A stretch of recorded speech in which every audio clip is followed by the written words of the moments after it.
Hello students. तो आज का जो इम्पोर्टेंट क्वेश्चन हम सॉल्व करने वाले हैं, it is from again chapter triangle and this question is very very important. बहुत सारी चीजें इसमें कंफ्यूज करने वाली है, सिली मिस्टेक होने के चांसेस ज्यादा है। तो इस क्वेश्चन को भी बहुत अच्छी तरीके से समझ के प्रैक्टिस करना है आप बच्चों को। तो चलिए शुरुआत करते हैं आज के क्वेश्चन से। तो ये क्वेश्चन लिया गया है फ्रॉम सॉल्व एग्जाम्पल नंबर 7 है। ये क्वेश्चन नंबर ध्यान में रखिएगा, page number 92।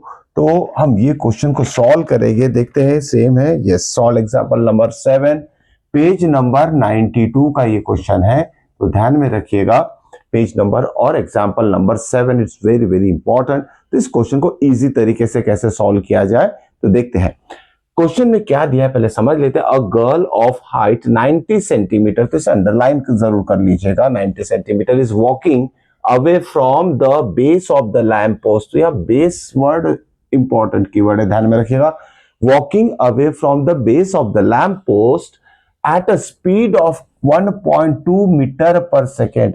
1.2 metre per second की स्पीड से ये जो गर्ल है base of the lamp post से away from the lamp post walk कर रही है। ये दिया है इसमें। If the lamp post is 3.6 metre above the ground, lamp post की जो हाइट है 3.6 मीटर है from the ground level, find the length of her shadow after 4 second. जब वो वॉकिंग शुरुआत करेगी लड़की फ्रॉम द बेस, ये फिगर से हम बहुत अच्छी तरीके से क्लियर हो जाएगा क्वेश्चन। तो पहले फिगर ही ड्रॉ कर लेते, बाद में डिस्कस कर लेते हैं। देखिए ये है suppose lamp post represented by A B lamp post है, ठीक है। गर्ल ये base of the lamp post है, गर्ल यहां से शुरुआत करेगी। यहां से मान लेते हैं 4 सेकेंड में वो इतना डिस्टेंस कवर कर रही है। जैसे ये हाइट ऑफ द गर्ल हम ले लेते हैं, this one is the height of girl represented by C D. तो 4 सेकेंड में from the base of the lamp post to point D वो वॉक करेगी। इसे और एक्सटेंड कर लेते हैं, ओके, इसे ज्वाइन कर लेंगे हम तो एक ट्रायंगल बन जाएगा बड़ा वाला। इसका नाम देते हैं पॉइंट ई, ओके। तो यहां समझ लेते फिगर कि कोई गर्ल है स्टार्ट कहां से कर रही है वॉकिंग, वो point B which is the base of the what lamp post है, यहां से वॉक करना शुरू की। लेकिन 4 सेकेंड के बाद उसका पोजीशन क्या रहेगा, पॉइंट डी पे रहेगा। C D is the height of the girl. तो ये क्या बोला गया इसमें कि गर्ल अगर 1.2 मीटर पर सेकेंड की स्पीड से वॉक करेगी तो 4 सेकेंड के बाद वो जो शैडो फॉर्म होगी लैम्प पोस्ट की वजह से, इसका जो गर्ल का जो शैडो रहेगा वो डी ई रहेगा, ध्यान में रखिएगा। तो इस शैडो की लेंथ हमें निकालना है। मान लेते कि शैडो की लेंथ जो है x मीटर है, ओके, x मीटर है। अब देखिए इसमें आंसर कैसे लिखेंगे हम, तो सॉल्यूशन लिखने से पहले जो भी फिगर है उसी का चीज यहाँ यूज करेंगे हम। A B is what lamp post of height is 3.6 metre, okay. C D is the height of girl, okay, CD is the height of girl, it is given 90 centimetre. तो ध्यान में रखिए दोनों यूनिट जो है metre और centimetre में दिया है। तो सबसे पहला काम आपको कन्वर्शन यहाँ करना है। तो हम यह सेंटीमीटर को मीटर में कन्वर्ट कर दिए, डिवाइडेड बाय 100 करते हैं तो इसका आंसर आ जाएगा 0.9 metre is the height of girl, okay. अब देखिए क्या बोला गया कि गर्ल की जो स्पीड है, स्पीड किस स्पीड से वॉक कर रही है girl, speed of girl is 1.2 metre per second की स्पीड से वो वॉक कर रही है। तो 4 सेकेंड टाइम कितना दिया है, 4 सेकेंड में, 4 सेकेंड्स में वो कितना डिस्टेंस ट्रैवल करेगी, बीडी डिस्टेंस ट्रैवल करेगी। और जब ये बी से डी पोजीशन पे आएगी तो जो उसकी शैडो फॉर्म होगी उसकी लेंथ हमें फाइंड आउट करना है। तो डिस्टेंस बीडी कितना ट्रैवल किया, तो ये 4 सेकेंड में यहां से यहां तक पहुंच गई है। स्पीड कितना है 1.2 मीटर पर सेकेंड। तो हमें एक रिलेशन पता है, speed is equal to distance upon time. तो यहां लिखेंगे हम speed is equal to distance upon time T लिख सकते हैं, या फिर हम लिख सकते हैं डिस्टेंस इज इक्वल टू ये टाइम जो रहेगा स्पीड से मल्टीप्लाई होगा, स्पीड इनटू टाइम टी कर देते हैं यहाँ, ठीक है।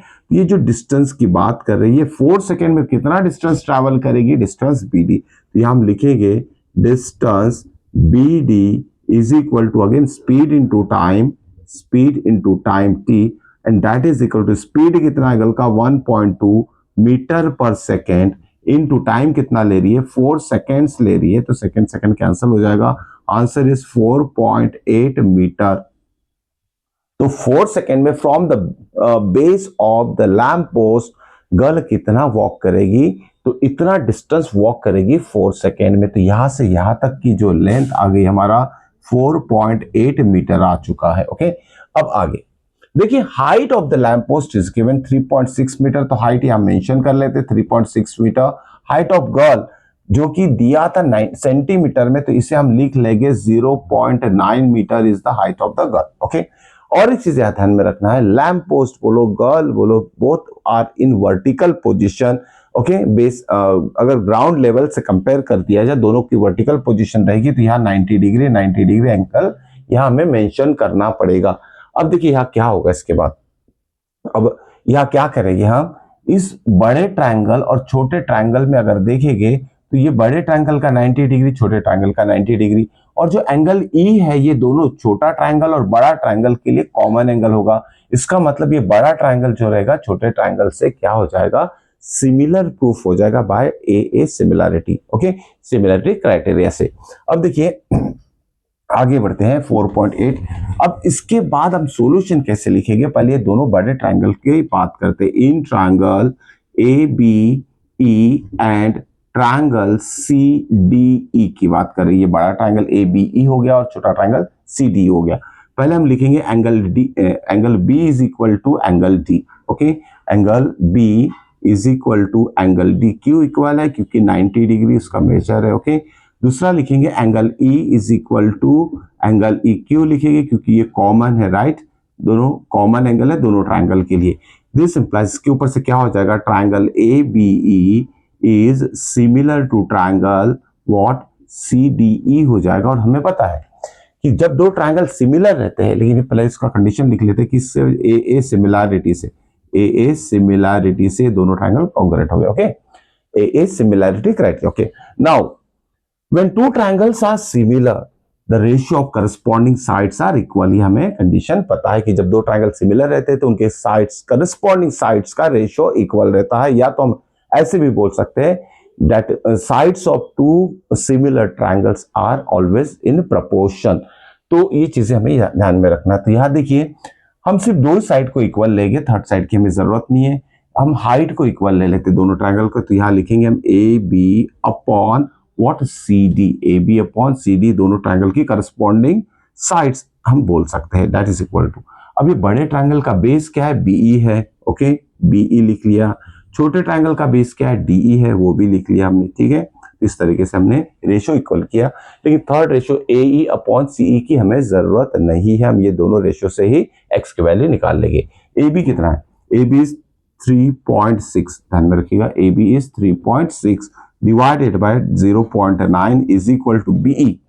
बी टू ए डिस्टेंस जो है दिस प्लस दिस हो जाएगा। दिस कितना निकाला हमने, 4.8 मीटर। ये कितना कंसीडर किया, एक्स, तो यहां लिखेंगे हम 4.8 plus x metre divided by this D, D की वैल्यू कितना है, एक्स। ओके, ऑप्शन यहां तक समझ में आ चुका होगा। अब आगे बढ़ते हैं, इसको हम सॉल्व करेंगे तो आंसर हमारा आ जाएगा।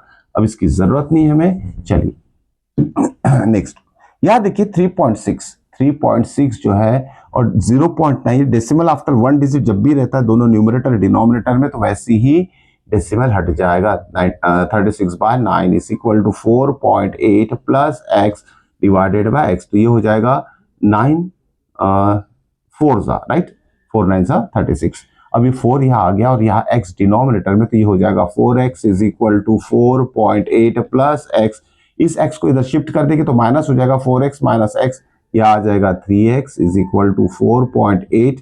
Okay, x is equal to 4.8 upon 3, तो ये कैंसिल हो जाएगा, 1 जा एंड 6 जा, और डेसिमल आफ्टर 1 डिजिट है तो यहाँ 1 डिजिट दे देंगे। x इज इक्वल टू आ जाएगा 1.6 मीटर।